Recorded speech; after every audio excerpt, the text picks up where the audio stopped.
आप सभी का स्वागत करता हूं मेरे आज के इस वीडियो में। जैसे कि बच्चों आप जानते हो कि पार्ट 1 वीडियो में मैंने आप लोगों को चैप्टर नंबर 3 के बेसिक कॉन्सेप्ट्स के बारे में सब कुछ बता दिया था और मैंने उस वीडियो में ये भी कहा था कि हम अलजेब्रिक मेथड से स्टार्ट करेंगे। तो आज हम अलजेब्रिक मेथड करने वाले हैं। उसमें भी सबसे पहले जो मेथड हम स्टार्ट करेंगे उसका नाम है एलिमिनेशन मेथड। तो आप एलिमिनेशन मेथड को समझने के लिए सबसे पहले आप एक एग्जाम्पल देखेंगे जो आप लोगों के लिए बहुत ज़्यादा ज़रूरी है। आप मुझे कमेंट्स करके ज़रूर ये बताइएगा कि आप लोगों को जो पिछली क्लास में बातें बताई गई थी, जो बेसिक कॉन्सेप्ट्स के बारे में बताया गया था, वो अच्छे से समझ में आ गया या नहीं आया। अगर कोई डाउट है तो आप मेरे से पूछ सकते हो। चलिए हम शुरू करते हैं। एग्जाम्पल नंबर 1 आप देख सकते हो। मैंने आपको कहा था कि इस चैप्टर में आपको हमेशा 2 इक्वेशंस दी जाएगी क्योंकि चैप्टर का नाम ही पेयर है।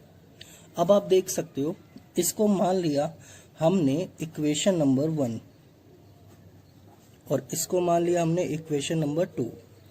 जब भी हम एलिमिनेशन मेथड लगाते हैं तो आप एक बारी में ही समझ लो जो मैं आपको यहाँ पे बात बता रहा हूँ।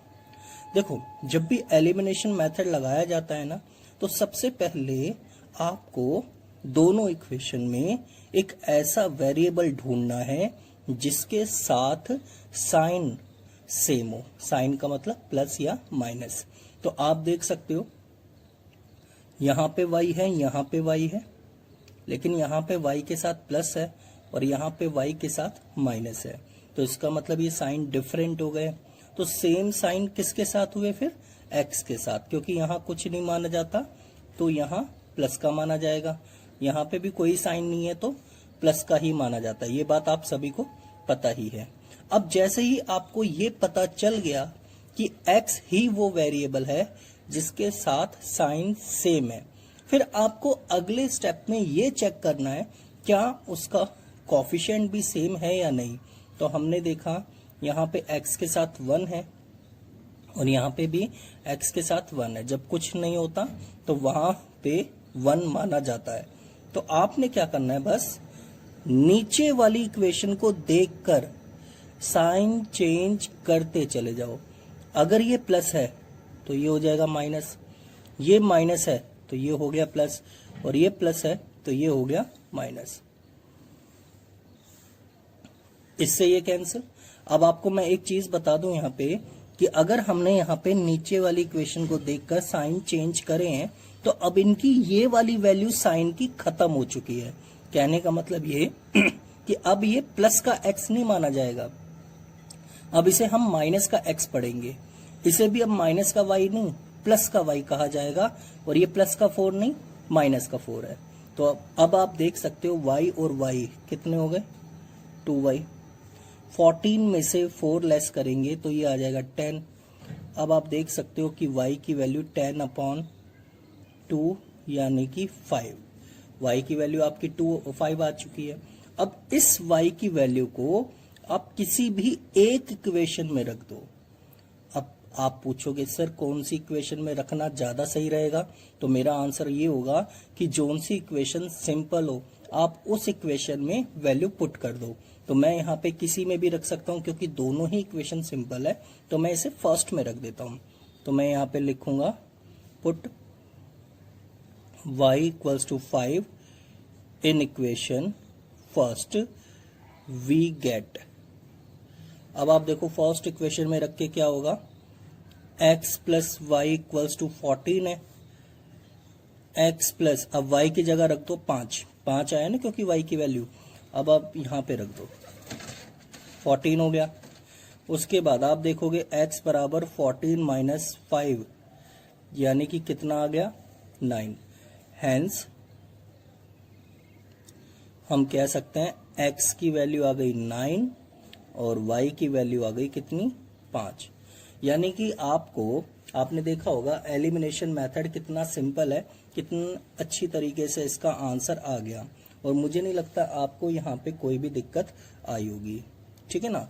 तो आपने देखा एलिमिनेशन मेथड में हमने यही सब करते हैं, लेकिन फिर भी हम एक और एग्जांपल करेंगे जहां पे आपको एलिमिनेशन मेथड और भी अच्छी तरीके से समझ में आ जाएगा। तो आप अच्छे से देखना कि एलिमिनेशन मेथड में दूसरा एग्जाम्पल किस तरीके से होगा और उसे कैसे करना। देखिए दूसरे एग्जाम्पल में आपको इक्वेशन दी गई है 2x प्लस वाई माइनस का 35 इक्वल्स टू में 0 और 3x प्लस 4y माइनस का 65 इक्वल्स टू में 0। अब मैं आपको बता दूं कि जब भी इक्वेशंस ऐसी दी जाएगी जिसमें कांस्टेंट टर्म आपको इस तरफ दे रखा हो, तो आपने क्या करना है, पहले इसको उस तरफ लेके जाओगे, यानी कि माइनस का 35 उस तरफ जाके प्लस का हो जाएगा और 65 भी उस तरफ जाके प्लस का हो जाएगा। क्योंकि ये बात आप सभी को पता है कि इक्वल के उस तरफ कोई चीज लेकर आते हैं या उधर करते हैं तो साइन चेंज हो जाते हैं। तो जब हम इसका सॉल्यूशन करेंगे तो पहले हम लिखेंगे यहाँ पे वी हैव, और वी हैव में हम क्या करेंगे 2x plus Y equals to में 35, ये आ गई फर्स्ट इक्वेशन, और 3x प्लस 4y बराबर 65, ये आपकी आ गई सेकंड इक्वेशन। अब फिर से वही स्टेप करेंगे, मैंने आपको दो चीजें बताई थी। चलो जल्दी बताओ मेरे को वो दो चीजें क्या हैं जो हमें सबसे पहले देखनी है। ठीक है, सबसे पहली चीज आपको देखनी है कि कौन सा वेरिएबल ऐसा है जिसके साथ साइन सेम है। तो हमने देखा कि यहां पे तो y के साथ भी सेम है और x के साथ भी साइन सेम है, मतलब यहां पे भी प्लस प्लस और यहां पे भी प्लस प्लस। अब तो खुशियां मनाने वाली बात है क्योंकि दोनों वेरिएबल्स के साथ ही साइन सेम है। फिर आपको क्या करना है, दूसरी कंडीशन क्या देखनी है कि क्या इनके कोफिशिएंट्स भी सेम है। तो हमने देखा कि यहां पे y के साथ 1 है और यहां पे y के साथ 4 है, यहां पे x के साथ 2 है और यहां पे x के साथ 3 है। अब आप सुनो जो मैं आप लोगों को बात बता रहा हूं। मान लो अगर किसी वेरिएबल्स के साथ, चाहे वो x का हो या फिर वो y का हो, उनके अगर कोफिशिएंट सेम नहीं है तो हमें कोफिशिएंट्स को सेम बनाना होगा, और बनाने के लिए हमें किसी न किसी नंबर से इनटू करनी पड़ती है जिससे कि कोफिशिएंट सेम हो जाए। जैसे कि आप देख सकते हो यहां पे x के साथ 2 है, यहां पे x के साथ 3 है। सोचो अगर मैं इस इक्वेशन को 3 से इनटू कर दूं तो यहां पे 6 आ गया, और यहां पे अगर मैं 2 से इनटू कर दूं तो यहां पे भी 6 आ गया। तो आप देख सकते हो यहां पे भी 6 आ गया और यहां पे भी 6 आ गया। लेकिन यहां पर मेरे को दोनों से इनटू करना पड़ेगा। लेकिन यहां पर अगर मैं y का कोफिशिएंट सेम बनाता हूं, मान लो ये तो मैं बना रहा था x का, तो अगर मैं x का कोफिशिएंट को सेम करता हूं तो इस वाली इक्वेशन को 3 से मल्टीप्लाई करनी पड़ेगी और इस वाली इक्वेशन को 2 से। सर लेकिन आपको कैसे पता चला कि यहाँ पे ऐसा ही करना है? तो मैं आपको बता दूं, यहाँ पे आप देखो इन दोनों की आपस में इनटू करके देखो क्या आ रहा है, 6 आ गया ना। इसका मतलब 2 को 6 बनाने के लिए 3 से इनटू करनी पड़ेगी और 3 को 6 बनाने के लिए भी 2 से मल्टीप्लाई करनी पड़ेगी। ठीक है ना। तो यानी कि आप इस तरीके से समझ सकते हो। लेकिन अगर कुछ बच्चे तब भी नहीं समझ पाते तो मैं आपको बता दूं दूसरा आसान सा तरीका कि आप x का जो कोफिशिएंट यहाँ पे जो नजर आ रहा है उसको इस इक्वेशन के साथ मल्टीप्लाई कर दो, और यहाँ पे दूसरी इक्वेशन में जो x का कोफिशिएंट है उसको यहाँ मल्टीप्लाई कर दो, तब भी बात आपकी वही पड़ेगी। लेकिन मैं आपको ये कहना चाह रहा हूं कि हमें कोफिशिएंट भी सेम किसके करने हैं, वो इस बात पर निर्भर करेगा कि इक्वेशन कौन सी ज्यादा सिंपल है। तो मैंने देखा कि ऊपर वाली इक्वेशन ज्यादा सही है, क्योंकि यहाँ पे सिर्फ मेरे को मल्टीप्लाई करनी पड़ेगी 4 से और नीचे वाली को इक्वेशन को मल्टीप्लाई करनी पड़ेगी 1 से। सर ऐसा क्यों? क्योंकि ऐसा करने से क्या होगा, 4 इंटू वाई यानी कि 4y बन जाएगा, और यहाँ पे भी 4y आपको नजर आ रहा है ना, इसका मतलब कोफिशिएंट सेम हो गए। तो यानी कि अगर हम इसे लिखेंगे, ध्यान रखना पूरी इक्वेशन से करनी होती है इनटू, तो ये आ जाएगा 8x प्लस 4y। अब आप इसकी करोगे 140, उसके बाद 1 की इधर करेंगे 3x प्लस 4y, ये ऐसी का ऐसी आ जाएगा 65। फिर मैंने आपको बताया था कि नीचे वाली इक्वेशन को देखते हुए साइन चेंज करते चले जाओ। यानी कि अगर ये प्लस है तो माइनस हो गया, माइनस हो गया, माइनस हो गया। आपने देखा ये पूरा कैंसिल। ध्यान रखना ये जो हम कैंसिल करते हैं ना, एक्चुअल में इसी को एलिमिनेट करना होता है, यानी कि खत्म करना होता है। इसलिए इस मेथड का नाम एलिमिनेशन मेथड पड़ गया। वहां पे हमने पिछले क्वेश्चन में x को किया था, यहां पे हम y को कर रहे हैं। अब 8x में से 3x जाएगा तो 5x रह जाएगा, और यहां पे आप देख सकते हो 75 बचेगा। तो x की वैल्यू आ जाएगी 75/5, यानी कि 15। तो आप देख सकते हो x की वैल्यू 15 आ गई। अब आपको पता ही है कि x की वैल्यू को या तो फर्स्ट इक्वेशन में पुट कर देना है या फिर सेकंड इक्वेशन में पुट कर देना है। अगर मैं आपसे पूछूं कि दोनों में से सिंपल इक्वेशन कौन सी है, तो आंसर होगा फर्स्ट, क्योंकि इसके साथ कोएफिशिएंट कम है। अच्छा, ये कैसे पता चलता है वैसे कि कौन सी इक्वेशन सिंपल है और कौन सी नहीं? तो मैं आपको बता दूं, ये ऐसे पता चलता है जिस इक्वेशन के साथ कोएफिशिएंट्स कम होते हैं मल्टीप्लाई में, वो इक्वेशन सिंपल मान लो आप। ये मैं अपनी तरफ से बता रहा हूं, जैसा मुझे अपने टाइम पे लगता था। तो ऐसे आप करोगे तो आपको ज्यादा कैलकुलेशन नहीं करनी पड़ेगी। तो अब आप पुट कर दो x equals to 15 in equation first. तो आप देखोगे फर्स्ट इक्वेशन पुट करके क्या होगा, फर्स्ट इक्वेशन में पुट करके क्या होगा, 2x plus Y equals to में 35 है।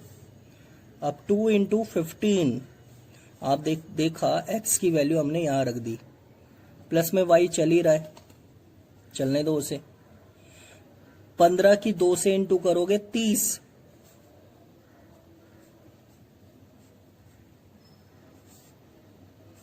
तो y की वैल्यू आ जाएगी 35 माइनस 30 उस तरफ जाके हो जाएगा माइनस, तो आंसर आ गया 5। तो हम कह सकते हैं hence x equals to 15 and y equals to 5। यानी कि आपको ये वाला एग्जाम्पल भी समझ में आ गया होगा। ये ऐसा एग्जाम्पल है जिसमें कोएफिशिएंट सेम नहीं होते, तो कोएफिशिएंट सेम बनाने पड़ते हैं। चलिए मैं आपको एक और एग्जाम्पल मैं करवाऊंगा, उसके बाद मैं आपको डिस्क्रिप्शन में असाइनमेंट दूंगा जिसमें आप लोगों के 15 क्वेश्चंस हैं। तो आपने उन 15 क्वेश्चंस को होमवर्क में करना है और सभी के आंसर्स आपने निकालने हैं। याद रखना, किसी को भी अगर कोई भी दिक्कत आती है तो आप मेरे से पूछ सकते हो, कमेंट में भी पूछ सकते हो और आप मुझे फोन करके भी पूछ सकते हो। लेकिन इसमें बात यह है कि आपको ना वो होमवर्क बिल्कुल सीरियस होके एक बार अच्छे से इस वीडियो में जो बातें बताई गई है, ये सारी बातों को समझ के फिर आप उन क्वेश्चंस को कॉपी पे करना। एक रजिस्टर आप अपना मेंटेन कर लेना जिसमें आप होमवर्क वर्क अपना कर सको। ठीक है, चलिए हम शुरू करते हैं। एक लास्ट एग्जाम्पल 3, जिसमें मैं आपका यहाँ पे आज की क्लास में एलिमिनेशन मेथड पूरा खत्म कर दूंगा। उसके बाद आप लोगों के होमवर्क के कुछ क्वेश्चंस होंगे जो मैं जिसको मैं लिंक आपको दे दूंगा, आप वहां से होमवर्क के क्वेश्चंस देख लेना। ठीक है, चलिए एक और एग्जांपल आप देखो जिसमें जो बातें बताई। इक्वेशन दी गई है 7x minus 8y equals to में 11, 8x minus 7y equals to में 7। यानी कि ये आपकी फर्स्ट इक्वेशन हो गई और ये आपकी सेकंड इक्वेशन हो गई। ठीक है, अब फिर से वही दो कंडीशन जो मैंने आपको बताई थी। पहली कंडीशन बताओ आप क्या थी? हाँ, पहली कंडीशन ये कि कौन सा वेरिएबल ऐसा है जिसके साथ साइन सेम है। तो हमने देखा यहाँ तो y के साथ भी सेम है क्योंकि माइनस माइनस हो रहे हैं, और x के साथ भी सेम है। जब भी माइनस के साइन हो और प्लस के साइन हो तो हम हमेशा प्लस वाले को चूज करेंगे। ठीक है ना।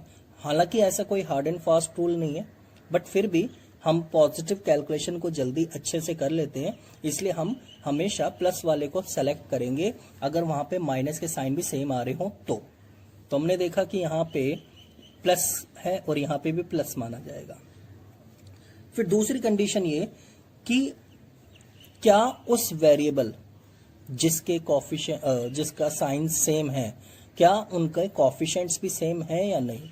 तो हमने देखा कि यहाँ पर तो x के साथ 7 आ रहा है और यहाँ पे x के साथ 8 आ रहा है। इसका मतलब यहाँ पे कोएफिशिएंट्स हो गए डिफरेंट, तो हमें इसको सेम बनाना पड़ेगा। अब सेम बनाने के लिए मैंने आपको आसान सा तरीका बताया था कि इस वाली इक्वेशन को मल्टीप्लाई कर दो 8 से और इस वाली इक्वेशन को मल्टीप्लाई कर दो 7 से। आई बात समझ में? दोबारा समझो। देखो इन दोनों की आपस में इंटू करके देखो, 56 आ गया। अब 7 की किससे मल्टीप्लाई करूं कि 56 आ जाए? तो आंसर होगा 8। तो अगर ऐसे आपको समझने में दिक्कत आती है तो आप बिल्कुल भी टेंशन ना लो। 7 है ना, आप इससे इंटू कर दो। कर दिया हमने पूरी इक्वेशन को। यहाँ पे 8 है, आप इससे इंटू कर दो। कर दिया हमने, ठीक है। अब आप पूरी इक्वेशन से इंटू करोगे तो क्या आएगा? यहाँ पे आ गया 56x, यहाँ पे 64y और यहाँ पे आ गया 88। यहाँ पे भी 56x माइनस का 49y और ये आ गया 49। अब आप इसे एलिमिनेट कर दो। और मैंने आपको बताया था कि नीचे वाली इक्वेशन को देखते हुए साइन चेंज करते चले जाओ। अब आप देख सकते हो ये प्लस है तो माइनस हो गया, ये माइनस है तो प्लस हो गया, ये माइनस हो गया, ये कैंसिल। अब आप देख सकते हो, आपको मैं बता दूं इस अब ये माइनस का 49 नहीं प्लस का 49 पढ़ा जाएगा। अब माइनस के 64y में से प्लस का 49y जाएगा। तो आप बताओ आंसर प्लस में आएगा या माइनस में आएगा?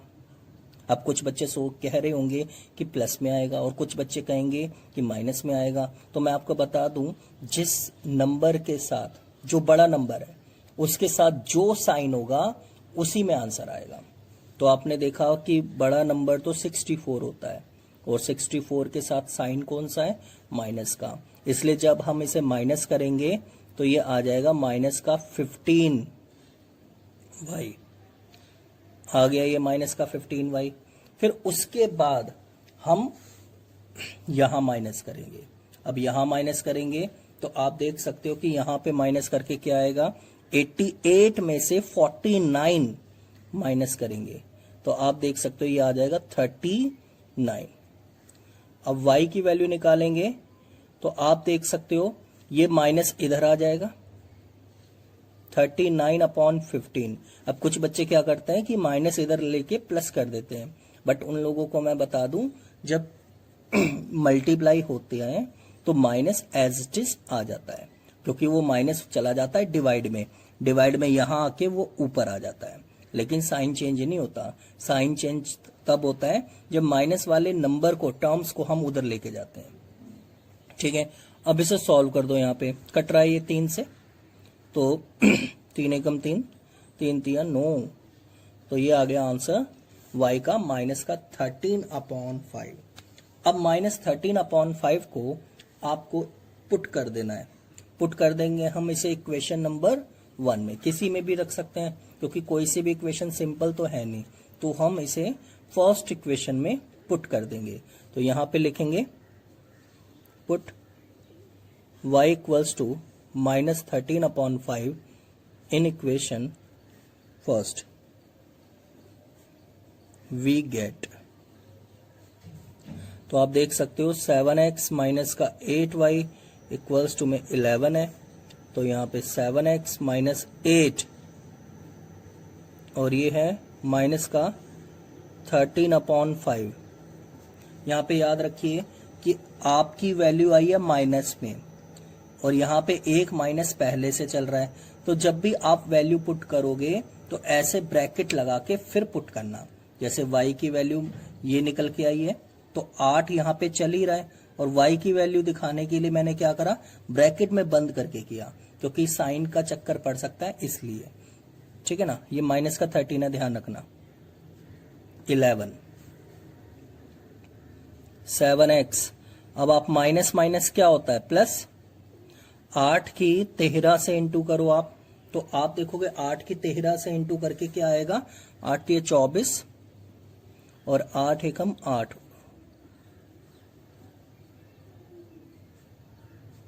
11। अब ये पूरा उस तरफ लेके चले जाओ आप, माइनस हो जाएगा। तो 11 माइनस 104 अपॉन में 5। तो आप देख सकते हो अब एलसीएम ले लो। अब एलसीएम लेंगे 5 और 1 की, तो एलसीएम आ जाएगा 5 और यहां पे आ जाएगा 5 की इधर मल्टीप्लाई होके 55 और ये माइनस का 104 और यहां पे क्या चल रहा है 7x। ठीक है, अब आप देख सकते हो इसको माइनस करेंगे तो ये माइनस का 49 अपॉन 5 रह जाएगा।